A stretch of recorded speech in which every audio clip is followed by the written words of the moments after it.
Praise the Lord. எப்படி இருக்கீங்க? நேற்றைய தினத்துல பார்த்தோம், நாம் தேவனை தேட வேண்டும் என்பதாய் குறித்து. கர்த்தரை தேடினாதான் கர்த்தர் நம்மை ஆசீர்வதிப்பார். இன்னைக்கு எப்படி தேடணும் அதை குறித்து நம்ம பார்க்க போகிறோம்.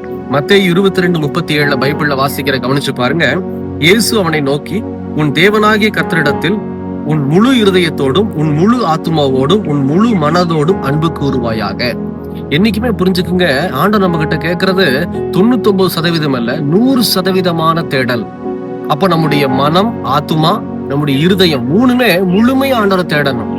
காலையில எந்திரிக்கிறதே 6 மணி அப்படின்னா அடுத்தடுத்த நினைவுகள் தான் கடந்து போகும். என்ன சமைக்கலாம், எப்படி ரெடி ஆகலாம், எப்படி இன்னைக்கு பிசினஸ் பண்றது, எப்படி இன்னைக்கு வேலைக்கு கிளம்புறது, அதை பத்தி தான் சிந்தனை போகுமே தவிர அந்த முழுமையாய் நாம் தேவனை தேட முடியாது. பிரியமான ஜனமே, அப்ப முழுமையை ஆண்டவர் கேட்கிறார் அப்படின்னா நீங்க குறிப்பிட்ட நேரத்துக்கு முன்னாடியே எழுந்து நீங்க தேவசனத்துல உட்கார்ந்தீங்கன்னா உங்க மைண்ட் ரெஃப்ரெஷ்ஷா இருக்கும். அந்த ஃப்ரெஷ்ஷா இருக்கக்கூடிய அந்த மொமெண்ட்ல ஆண்டவரை தேடும் போது அந்த முழுமையை நீங்க பெற்றுக்கொள்ளலாம். அது மாத்திரம் இல்ல, வெறுமையா ஜெபிச்சுட்டு மட்டும் போக கூடாது. வேத வசனத்தை தியானிச்சு நீங்க ஜெபிக்கணும். அந்த பழக்கத்துக்குள்ள வாங்க. வசனத்தை எடுத்து வச்சு ஒவ்வொரு நாளும் தியானம் பண்ணுங்க. தியானிச்சு நீங்க ஜெபிச்சு கடந்து போய் பாருங்க, கர்த்தருடைய எல்லா காரியங்களையும் ஆசீர்வதிப்பார். இதுதான் முழுமை. தேவனுக்கு நாம் முழுமையை கொடுக்காதபடிக்கு எந்த ஆசீர்வாதத்தையும் அவரிடத்திலிருந்து பெற்றுக்கொள்ள முடியாது. இந்த முழுமையை கொடுத்து பாருங்க, நீங்க எடுத்து வைக்கிற எல்லா காரியங்களிலும் வெற்றியை காணுவீங்க. அதனோட வேதனையை ஆண்டவர் கூட்டவே மாட்டார். இந்த வீடியோ தொடர்ச்சி பாருங்க.